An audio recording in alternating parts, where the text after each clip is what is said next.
Welcome back to another episode of Rock Boys Football. Today we are taking a look at the 2022 Nebraska Spring Game, just finishing up right behind us.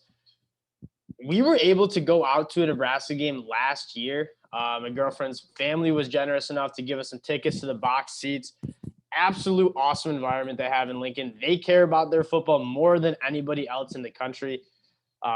Besides Michigan. I thought 40. I saw that 46,000 people were at the Nebraska Spring Game. I mean, that's incredible. They show out. They weren't even tackled in the first half. Like, it really wasn't much of a game.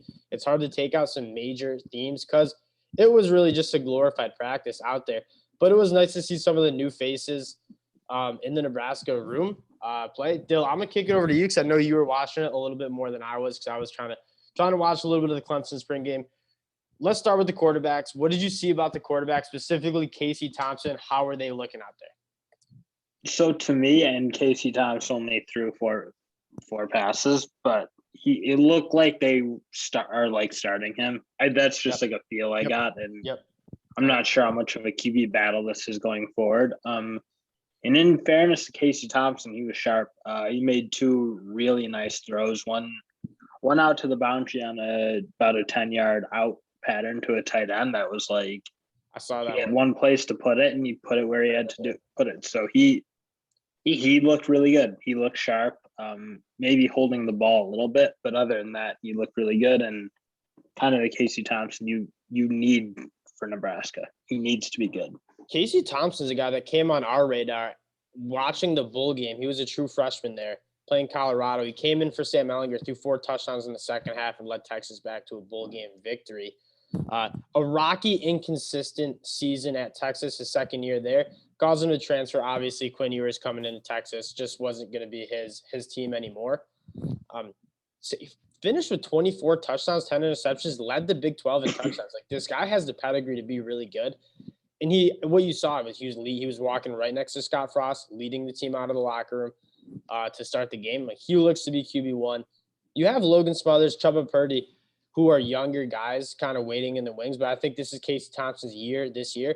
And hopefully he fills and just becomes a little bit more consistent at that quarterback spot. I mean, Adrian Martinez was a good college quarterback. He was a solid college quarterback, but you saw just so much inconsistency. Too many mistakes. That's exactly what I like. Fumbles, picks, missing easy throws, just the steadiness that he needed to have. And as much as he put out some pure magic plays, you got to make the easy stuff on a much more consistent basis. Yeah, when I would watch some of the Nebraska games, like at one point they were playing Ohio State, and he had like an easy crossing route that was going to pick up a big third down late in the game, and he like airmailed it. I think he airmailed Austin Allen, who's an awfully hard man to airmail.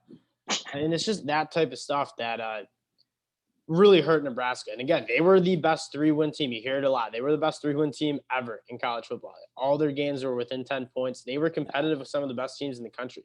They just played average special teams. They probably win 7-8 games. So. Average special teams and make the easy plays.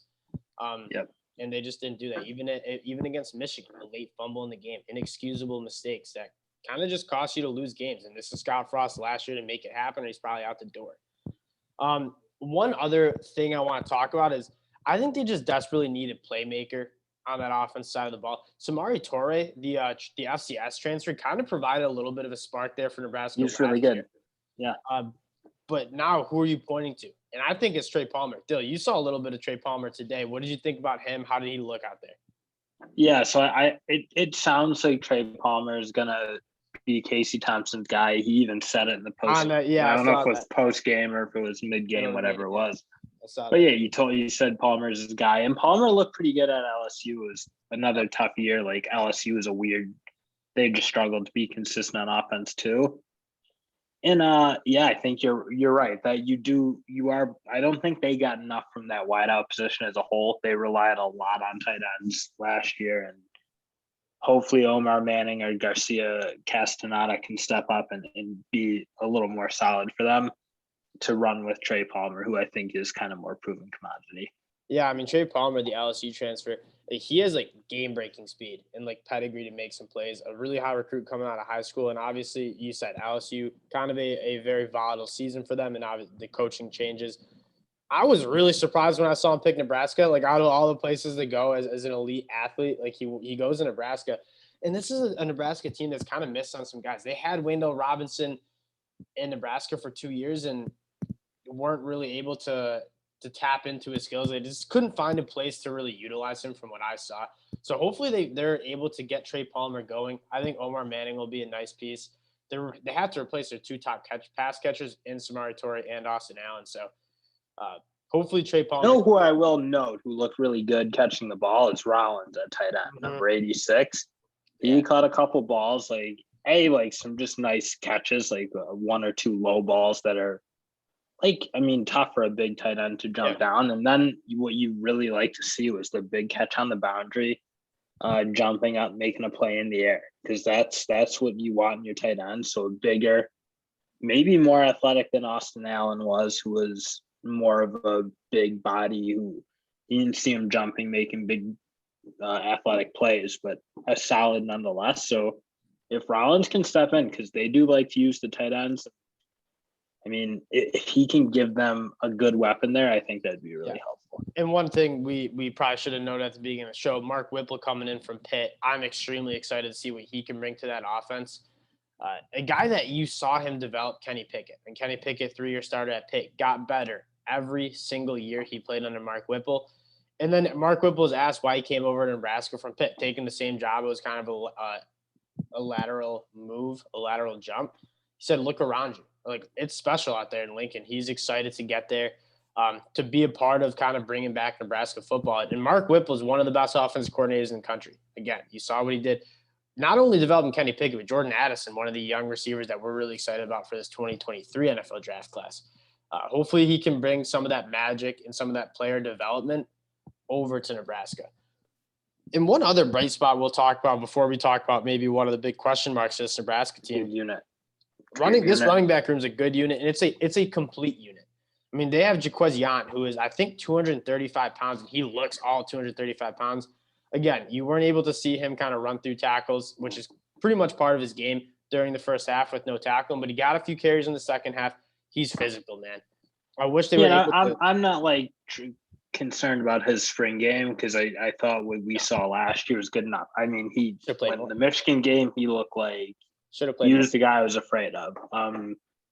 In Ramir Johnson, he's like he'll maybe be the leader of the group, if you want to call it that. I think he maybe is the more complete back, catching and running, but it's going to be an interesting unit. I think there's three good guys. Anthony Grant had some moments today.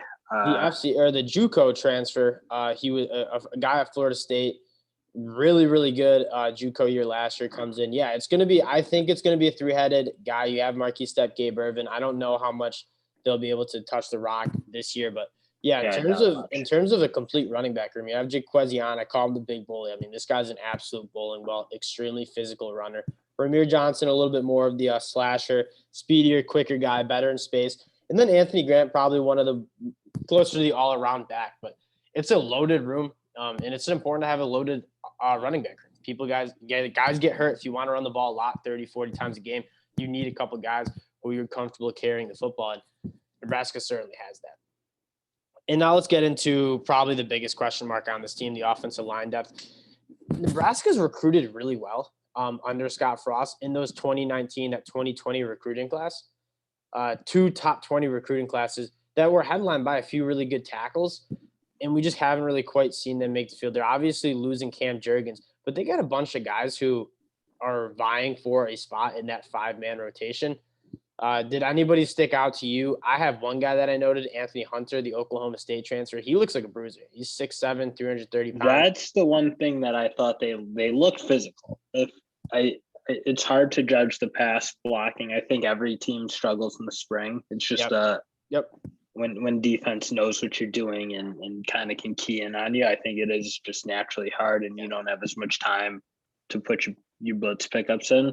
So I think they didn't look super clean there, but not like that. Not like what Clemson looked like, frankly, in their spring game. So I think they look solid, but what I did think you saw is they were a physical unit up front, and they were moving some guys around, especially in the second half when they were going live. They were having some big runs, and I think that was led. No, I thought 72 looked really good. Nuili Noradine looked really good, and Anthony Hunter looked good. So that's a big physical unit, and if they can really be more dependable running the ball, I think that'd be really helpful for them. And guys like Turner Cochran, he was a top 100 recruit, number one guy out of the. And you didn't. They were all hurt. The tackles were hurt. Corcoran and Prohaska, so they didn't play. To see what those guys bring to the table as well. If they can just be a physical unit, that'd be. I mean, that's what you like. Nebraska should have. It's like that's where what they can recruit. I feel like, and they should get back to what they had with the Tom Osborne years when they could run the ball for 300 yards a game and just be maulers. And you saw them do that a couple of times when they were winning. Like I know it was against Fordham, but when they had those dominant performances, they were able to run the football. They ran the football well in Michigan as well. Second half for sure. And one more thing, Casey Thompson's a guy who's athletic enough to run. He wasn't asked to run the football at Texas, but you see his pictures that are from the weight room. Like he is a big physical dude who's a good athlete. He'll be able to provide. He'll run, I think, with Nebraska. I think they're going to ask him to. Yeah, I think Scott Frost likes running quarterbacks. So yeah, I'm sure that's why he keyed in on Casey Thompson to go get him in the portal. Mm-hmm. Let's go over to the defense side of the ball. I think up front, when you're talking about that defensive line, you have some really good edge guys in Garrett Nelson and Caleb Tanner. Garrett Nelson mostly. He's an impressive he would guy. Look good today. When you think of like stud Nebraska defensive players who kind of buy into that culture, that's one of the guys you think of. What I worry about is that interior defensive line because they had some dogs up front. That was something Michigan really struggled with. Running the ball, Ben Staley, Damian Daniels. Like, how are you going to replace those guys? Because in terms of interior defense alignment, those guys are both elite, dominant dudes. So I think the hope you have is you still have Ty Robinson, who was at Forest last year, and he's kind of a proven guy. I don't think he was playing today. He may have been, but I don't remember him. So you do have a cornerstone guy, I think, which is what you can hope to rely on. I mean, it didn't look great today. I think they could run the ball a little bit, especially in the second half.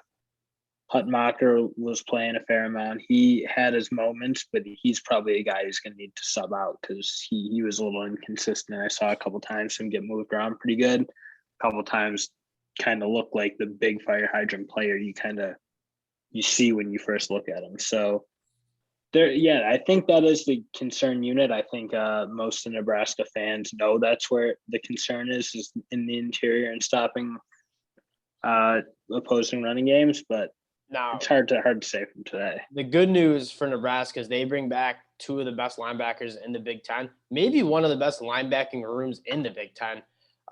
Nick Heinrich and Luke Reamer, two guys who I think both went for over 100 tackles on the year last year. Both guys are returning. Really smart physical linebackers. Even if your defensive line isn't as good as it needs to be, you'll have a safety net with those linebackers who are really, really good. Obviously losing JoJo Doman, who they used in a really weird way, like putting him out in nickel a lot. But he was also a really good player who thrived in that, though. Huh? I said he thrived in that, and frankly, they have a guy who looked really good in Luke Gifford this year. He actually flashed in the spring game, I think. You notice a couple nice athletic pass breakups, and the announcers are raving about how athletic he is. So to replace JoJo Doman is huge because they relied, again, I thought Doman was a huge piece of that defense and what they were doing to have like that, a true hybrid linebacker who could play legit pass coverage. And I think they have that. Sorry, Isaac Gifford, not Luke, but hopefully you can get that with Gifford because he did look good today, and I think they know he's athletic. Yeah, and then finally the defensive back room, losing Cam Taylor a bit, obviously hurt. I thought he was one of the leaders on the team. From what I saw of Nebraska football games, he kind of seemed to be one of the leaders. It'll be a solid unit. I don't think you're as concerned about the secondary as you are the defensive line, but I think they'll be able to do all right. They've put out some decent defensive backs into the league, so I think they'll be all right. That's been a good unit. It was a really good unit last year. Getting Quentin Newsome back's really nice because he was a really good player too. I thought that him and Britt were a really good combo. So I don't think you have a ton of concern for your secondary. I think for what's it's going to come down to for Nebraska is, can you hold up inside and deal with physicality? Because you lost a lot of guys, and I mean, you really only have one guy you can rely on right now. I think with Ty Robinson. Overall, it's hard to take a ton of things from the spring game because, again, I said at the beginning, it was a little bit more of a glorified practice than a full spring game. They're dealing with a lot of injuries, so they went no tackle in the first half. And also, I think it was Scott Frost even said it during the halftime interview. Like, they were running really simple concepts. Nothing really. I think he's like one of the honest coaches, though. I'm guessing they all kind of do that, but yeah, no, but that's kind of what I'm saying is it's hard to take. Dabo is hyping it up when he's babbling on. He's running cloud coverage and yada yada. Network was brutal. It was so shut up. On our Clemson, I was holding back, trying to just. At least Scott Frost is honest. He was telling it like it was. They only interviewed him a couple times. But it was literally the Dabo Sweeney show. It was the Dabo variety hour, that's for sure. But I'm excited. I think Nebraska's close. I think, again, you look at that 3-9 record, it's not even remotely indicative of what they were. Could have beaten Michigan, could have beaten Michigan State, could have beaten Ohio State. All 3 games, if they just do like one or two plays breaks the opposite way, they win those. So that's a part of the problem, though, is you have to figure out. I think it was more plays that were losing the games than winning the games. Even if you go to Iowa, like, they were making plays, not necessarily. They were making plays that lose football games. Yeah. And so it's going to come down to that. Like, get that winning culture back. When the game is close in the third, fourth quarter, who's going to be able to step up and make plays that are going to allow you to win that game? So that's a review on the Nebraska spring game. Again, we're going to do a summer preview of Nebraska. This is one of our favorite teams, I think, coming into the year. Really excited for them to kick off in Ireland against Northwestern. But we'll come back with a summer preview, kind of go back, watch a few games from the 2021 season. Here's some more of what comes out of spring and summer camp. So if you guys like the content, you want to hear more, subscribe, like the video. We appreciate all the support, man. 700 subscribers. Listening to my brother and I talk ball is just absolutely awesome.